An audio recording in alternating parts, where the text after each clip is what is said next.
Alors les enfants, bonjour, bienvenue pour le 8e shiur de cette série-là. Alors j'espère que vous êtes encore tous là et qu'il n'y en a pas qui est renoncé en cours de route, parce que ça c'est compliqué. Alors, je veux rappeler les trois grandes marloquettes. Marloquette veut dire discussion. Dans ce passage que nous avons étudié pendant les 7 jours précédents, on a fini par mettre à jour 3 marloquettes. 3 discussions. La première marloquette, celle de Rabbi Akiva et Rabbi Tarfon. Une fois qu'il a vendu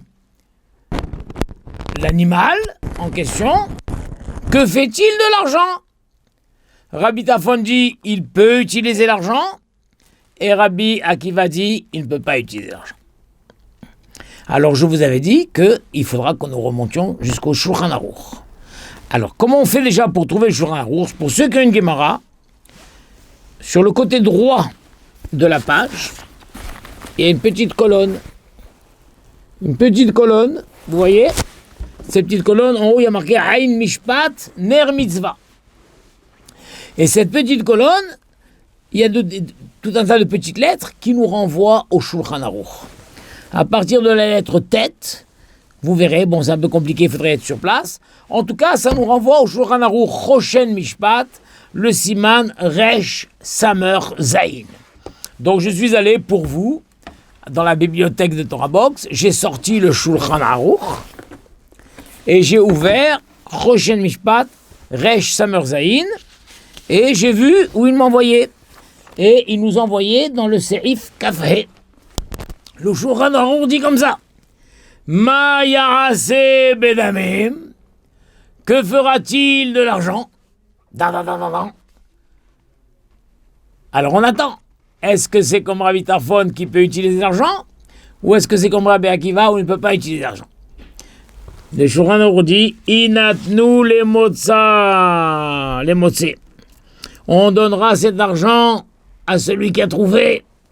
Veyesh lo reshut leishtamesh bahem. Et il a le droit d'utiliser cet argent.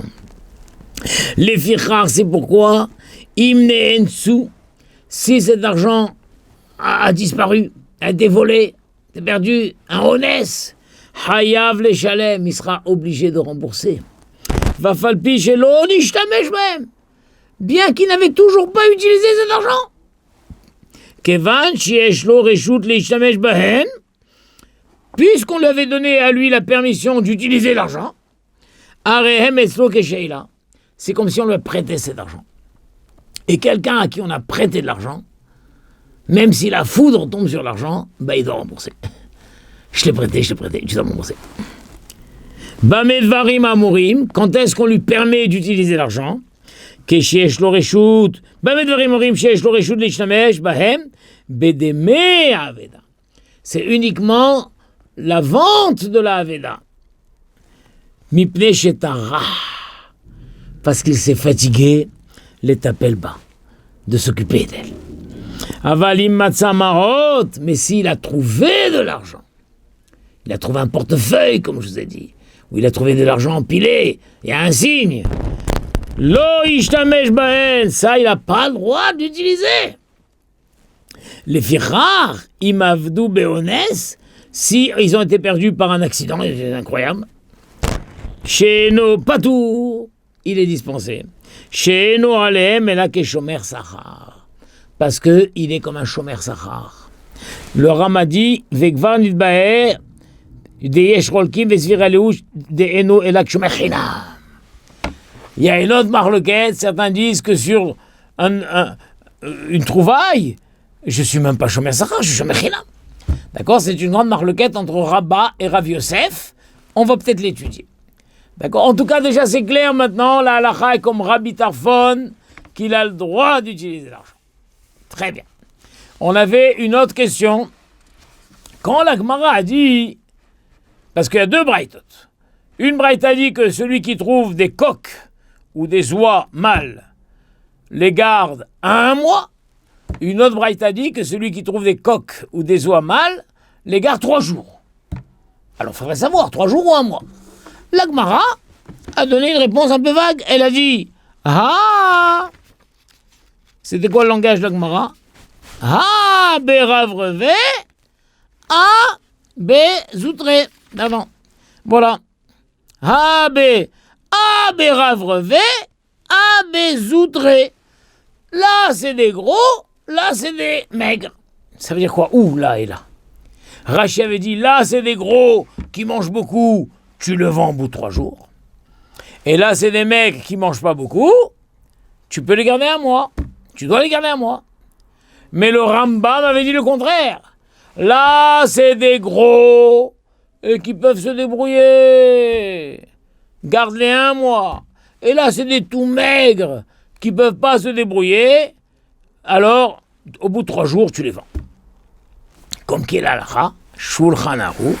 Donc pareil, le Shulchan Aruch, Mergola est allé, il nous a envoyé là-bas pour chercher, et il nous a envoyé dans le Sérif, toujours dans le Siman Resh Samer Zayin, dans le Sérif Kav Dalet. Donc je vous lis ce que le Shulchan Aruch a écrit. Shulchan Aruch, c'est Rabbi Yosef Karo. Avazim vetanegolim zecharim gedolim. Des oies et des coqs mâles grands. Metapel bahem la medium. Ils s'en occupent 30 jours.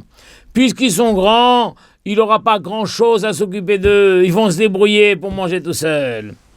Ketanim beyoter. Il a rajouté beyoter. Mais petits, vraiment petits. Presque des poussins. Des poussins très petits. Ils ne savent pas du tout se débrouiller. Vechol davar shetipulo meroubé misraro. Et toute chose où il faudra s'occuper d'eux et les nourrir beaucoup plus que ce qu'ils peuvent me rapporter.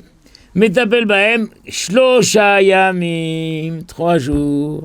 Mikan ve'elach mochan bebedin. À part ça, après 3 jours, il les vend en présence du bedin. Ve'yeshomrim den sarir bedin. Le Rama dit, il y en a qui disent que c'est pas nécessaire d'aller au bedin.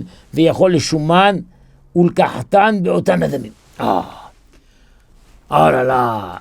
Et il y en a qui disent qu'il n'est pas obligé d'aller au bedin. Il peut les évaluer et les garder pour lui avec cette même argent. C'est-à-dire que là, nous arrivons à la 3e marloquette. 3e marloquette, est-ce qu'on peut l'acheter pour soi-même ou est-ce qu'on doit aller le vendre à d'autres en présence du bedin? Ça reste une marloquette. D'accord? Certains disent, d'après le Mechaber, il semble qu'il faut les vendre au bedin. Mais le Rama dit que certains disent qu'il n'est pas obligé de les vendre au bedin, il peut les évaluer et les garder pour lui. D'accord? Mais ça aussi, c'est pas évident, c'est un peu plus compliqué que ce que je vous dis. D'accord? Donc, et sur les 3 marloktot, on a 2 réponses claires. Là, l'alakha comme un vitaphone, il peut utiliser l'argent. Là, l'alakha est comme le Rambam, que les gros, il les garde 1 mois, les petits, très petits, il les vend tout de suite. Maintenant, est-ce qu'il doit vendre à d'autres, ou est-ce qu'il peut se les acheter sur lui-même? Le sujet est un peu plus vaste que ça. Vous vous rendez compte? Voilà, les enfants, c'est extraordinaire. Extraordinaire. On a appris, vous vous rendez compte, il y a à peine 8 jours, on connaissait presque rien de toutes ces notions. Presque rien. Donc, on va faire une grande révision. Dans la Torah, il y a 613 mitzvot.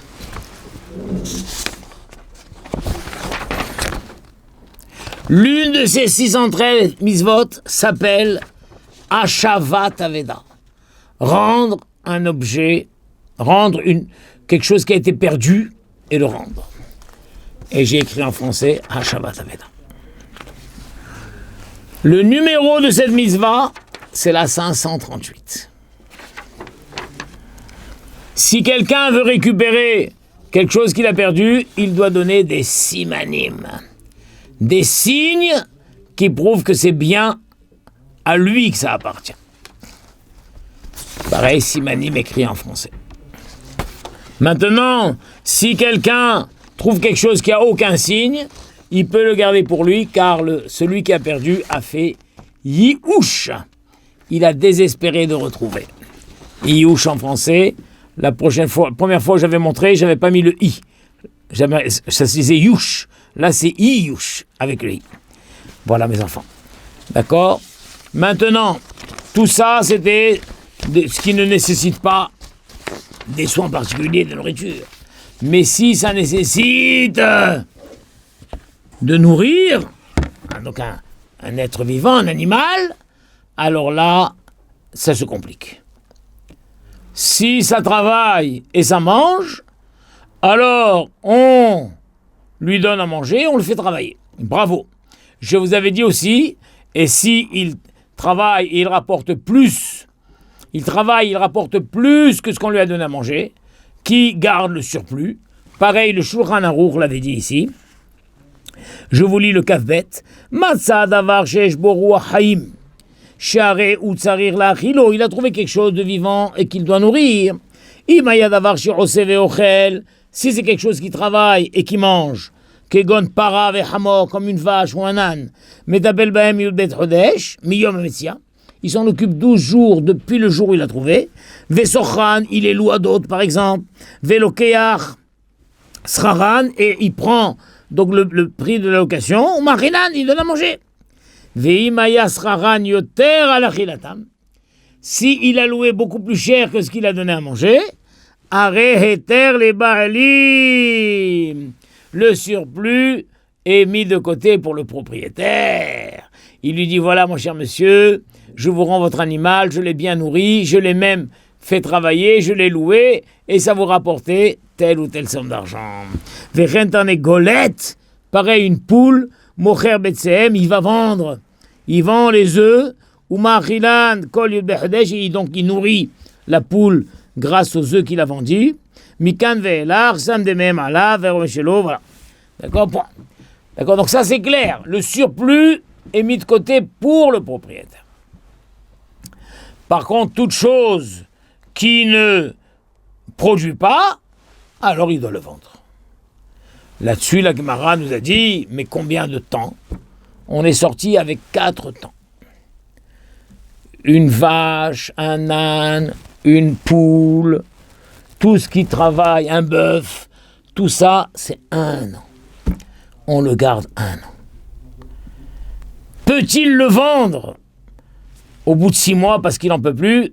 Non, il doit faire un effort. Pourquoi? Pourquoi il doit faire un effort? Parce que le propriétaire souhaite retrouver sa vache. Il sera trop déçu s'il apprend qu'elle a été vendue. Alors pendant 1 an, il doit faire l'effort de la garder, de la nourrir et de la faire travailler, etc. Au bout d'1 an, il la vend. Et il met l'argent de côté. Ça, c'est le premier temps, 12 mois. Il y a certaines choses où on le gardera 3 mois. C'est quoi? C'est tout ce qui mange mais qui ne produit pas. Tout ce qui mange et qui ne produit pas, alors tu le gardes 3 mois. Mais dans quel cas? Quand c'est une région où il y a des pâturages, c'est la saison où il y a des pâturages, c'est en été, au printemps. Alors les frais de nourriture ne vont pas être si excessifs. Garde-le 3 mois. Mais, et ça, c'est donc les veaux, le petit ânon, le poulain. Mais si c'est en plein hiver, ou si c'est une région où il n'y a pas de pâturage, il faut vraiment les donner à manger dans le mangeoire, à l'intérieur de l'étable, il faut acheter des sacs de grains, etc. Ça coûte cher, alors garde-le 1 mois. Garde-le 1 mois. Maintenant, concernant les coqs, la poule, on a dit que c'est comme une vache. Concernant les coqs et les oies, etc., ça aussi. Il y a des situations où tu le gardes 1 mois, quand ils sont gros. Ils sont gros, ça c'est rare. Ils peuvent se garder 1 mois. Pareil, ils vont pas te coûter très très cher parce qu'ils vont se débrouiller. Mais si c'est un petit, où vraiment il faut le nourrir, tu le gardes 3 jours. La Gemara a conclu, mais de toute façon, d'une manière générale, ne dépense pas le prix de l'animal. Ne donne pas au veau le prix d'un veau. Mais là même, ça, Rashi a temporisé en disant ne va pas jusqu'à dépenser la moitié du prix de l'animal. D'accord. Si à la fin, tu lui rends son animal, tu dis voilà, mais il vous aura coûté la moitié de sa valeur, parce que voilà tout ce que j'ai dépensé, ah bah non. J'aurais préféré que vous le vendiez bien longtemps avant. D'accord. Une fois qu'on a vendu tout cet argent, ce qu'on devait, une fois que le temps est arrivé qu'on a vendu, que fait-on de l'argent? Là, la halakha qui peut utiliser l'argent. Mais il y a un manus dans cette halakha, c'est que si cet argent a disparu, même d'une manière accidentelle, il devra le rembourser. Même si lui-même, pratiquement, ne l'a pas utilisé. C'est clair, mes enfants? Voilà. Alors, mettez-vous au travail. Et Be'ezrat Hashem, demain, interrogation. Moi-même, je vais préparer l'interrogation, Be'ezrat Hashem. Je vais essayer de faire 10 questions. On va voir. Je me mets au travail. À demain, les enfants, Be'ezrat Hashem. Qu'Hashem vous bénisse. Organiser un cours avec un Rav de Torah Box, avec le service Torah Box chez vous, c'est enfin possible. Paris, Lyon, Tel Aviv, Madrid, Bruxelles, Montréal, Casablanca. Torah Box vient à votre rencontre. Organisez un cours gratuitement, chez vous, entre amis, au travail ou dans votre communauté. Dans une ambiance chaleureuse, un Rav de Torah Box donnera une conférence et répondra à toutes vos questions. Réservez rapidement sur notre site, par email ou par téléphone.